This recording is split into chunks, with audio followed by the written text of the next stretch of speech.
semen retention, and having a regulated nervous system, and how this changes every single fabric of how you operate in the world. So here's the thing: when you have a healed, regulated, emotional central nervous system, guys, here's the thing: a lot of people don't have a baseline in their central nervous system healed to the point of what you feel in retention, because most people jerk off all the time, or a large portion of people, right? I don't want to assume too much. And the problem with this is, and again, this is only if you want a more healed central nervous system.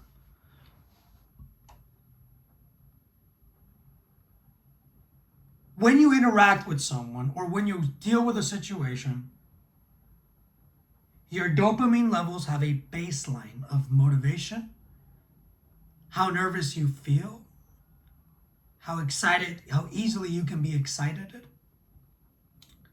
or made to feel excited, and how easily you can be made to feel fear. That baseline is your central nervous system, your emotional regulation level. If you jerk off and you watch stimulating websites and videos, what actually happens is that temporary excitation, pleasure hit you get is creating a new dependency for your brain's normal of what you need in order to feel emotionally okay, emotionally fine.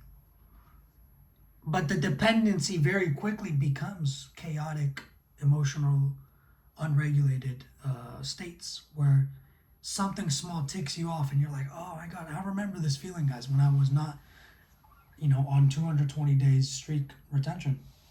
It's terrible, man. It's like you can't even focus. You're not motivated. You feel tired. Like, it's like nowadays it's a completely different realm. And because you carry this level of stillness, people will begin to react to you. People will begin to feel something. And what that is a contrast of emotional regulation. And when somebody's not regulated, they will feel destabilized around regular energy. Regulated energy, sorry. So at this point, lust becomes a thing of harm to your motivation, your brain. Fog, right? You get foggy. Your clarity is harmed.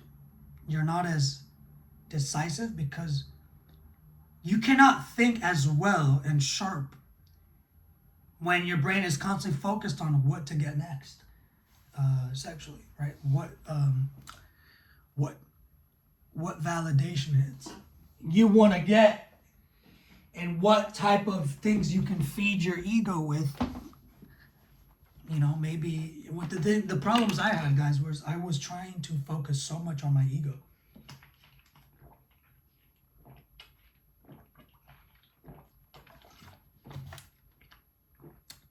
Because every hit, anything that had to do with my flesh, my physical self-pleasure, and it also includes vanity, right? Like looking at yourself in the mirror. I was doing that.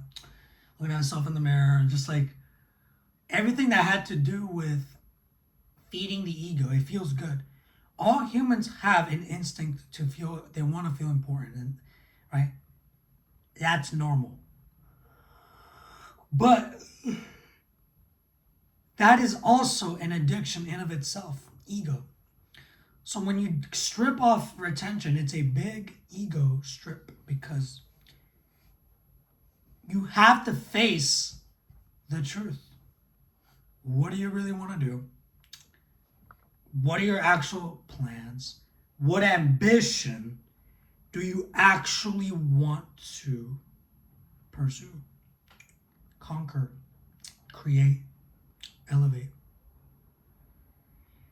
And these questions are more painful when you don't have the distracting, numbing effect of watching stimulating videos that make you feel good, that make you feel comfortable, that make you quite literally forget that this is real life, that you have all of these responsibilities that you have to implement because they're a part of exactly how you want your life to be.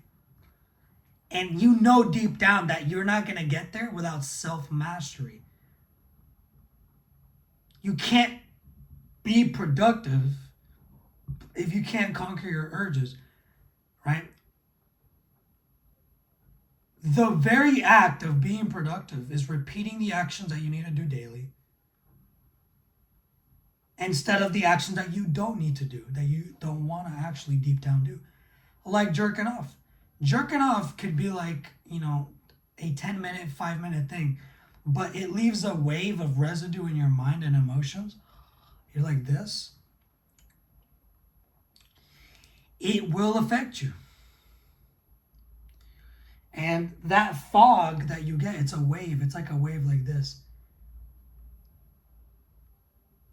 It drains your energy, it drains your spirit, and it strengthens the flesh. It's against your highest godlike self-mastery. So,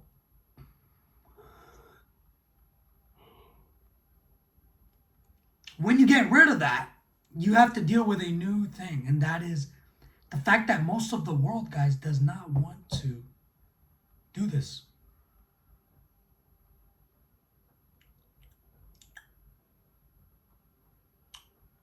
Most of the world of 2026 now, Western society mainly, right?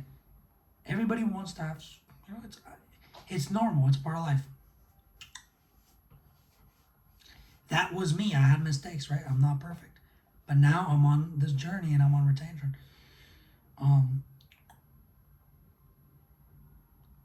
of life. So because you have a contrast now of emotional reactive patterns, right? Somebody could come into your sphere and their emotions are like this from little things, right? Like, oh, they dropped the pen and they're annoyed.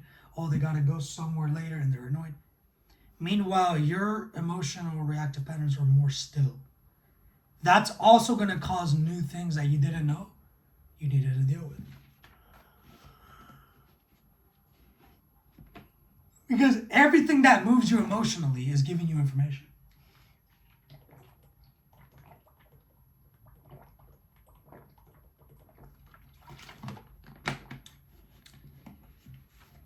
If something affects you and it triggers you, it's telling you something. If somebody makes a compliment to you and you take it as an insult, very fast as a reaction, that's giving you information about yourself. Something about that is making you feel like you can't accept a compliment. If somebody makes a comment about you and it's actually a neutral comment, but you feel the need to get mad, that is telling you something. Some people, when they receive a neutral comment, they don't care.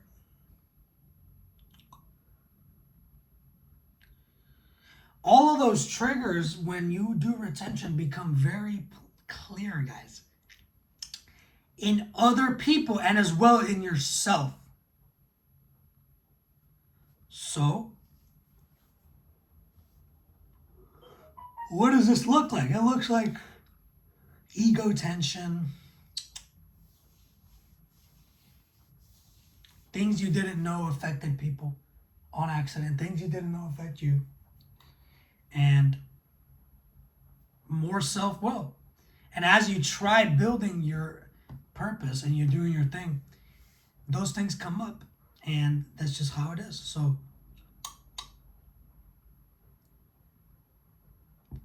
it's not worth it to be jerking off, guys. It will affect your life. So Thank you for watching, and as always, I will